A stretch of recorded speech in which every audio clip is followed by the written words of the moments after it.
আমি যে কাপড়টা কিনছি কি হইছে? ভালো লাগে না, আপনার ভালো লাগা না লাগা সেটি তো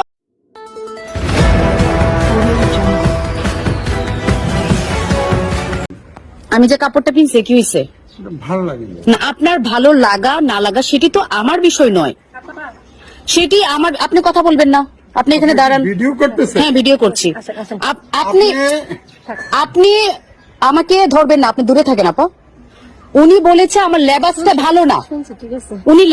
উনি লেবাসের কি দেখলেন? লেবাসটা আগে ঘুরে দেখেন। আমার লেবাসটা সারা দুনিয়ার মানুষের জানে। আপনি আমাকে কেন বললেন যে আমার লেবাসটা ভালো না? আপনি আমাকে বেয়াদব বললেন কেন? এটার জবাবটা আপনাকে এখানে দিয়ে যাইতে হবে।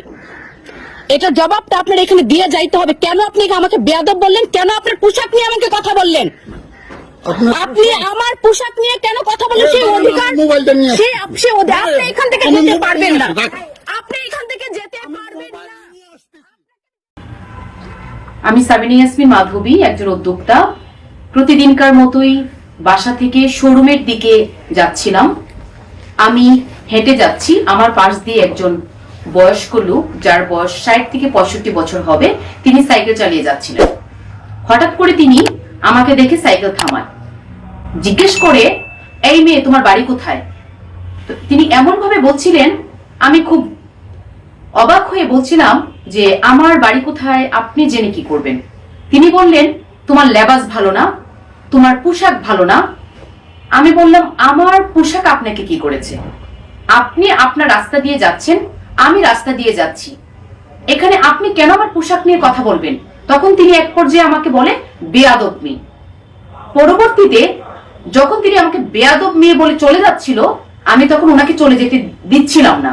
তিনি সাইকেল থেকে নেমে আমার সাথে তর্ক বিতর্ক করে, আমি ওনার সাথে বিভিন্ন ভাবে ওনাকে বলছিলাম যে আপনি কেন আমাকে এত আজে বাজে কথা বললেন, সে অধিকার আপনাকে কে দিয়েছে? একটা নারী, একটা মেয়ে রাস্তা দিয়ে হেঁটে যাচ্ছে, তার পোশাক নিয়ে কথা বলার অধিকার যে আপনার নেই, সেটি আপনি জানেন না। তখন তিনি আমাকে আরো অনেক নোংরা নোংরা কথা বলা শুরু করলেন। আশেপাশে মানুষজন জড়ো হয়ে গেল। এরই মধ্যে কয়েকজন নারীও যাচ্ছিল রাস্তা দিয়ে, তারা আমাকে বলছিল, বাদ দেন, এটা নিয়ে কথা বলতে হবে না। আমি কিন্তু তাদেরকে বলেছি যে না, আমাকে কথা বলতে দেন। আমি তখন প্রতিবাদ করেছি।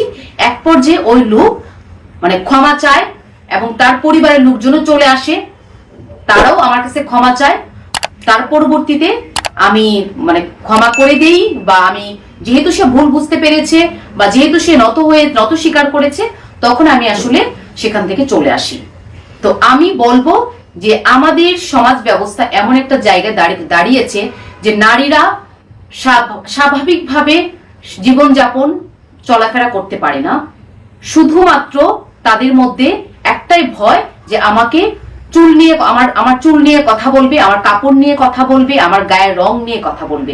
কিন্তু আমরা একজন মানুষ হিসেবে আরেকজন মানুষের এই বিষয়গুলো নিয়ে যে কথা বলতে পারি না, কথা বলা উচিত না, সেটি আসলে সেই শিক্ষাটা আমরা পাচ্ছি না।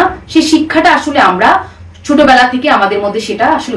ভদ্র মহিলার পরনে কিন্তু এই ড্রেসটা ছিল না, ছিল বিকিনির মতো একটি ড্রেস। গড়ে ওঠে না বলেই কিন্তু আমরা এভাবে মানুষকে রাস্তাঘাটে হয়রানি করি।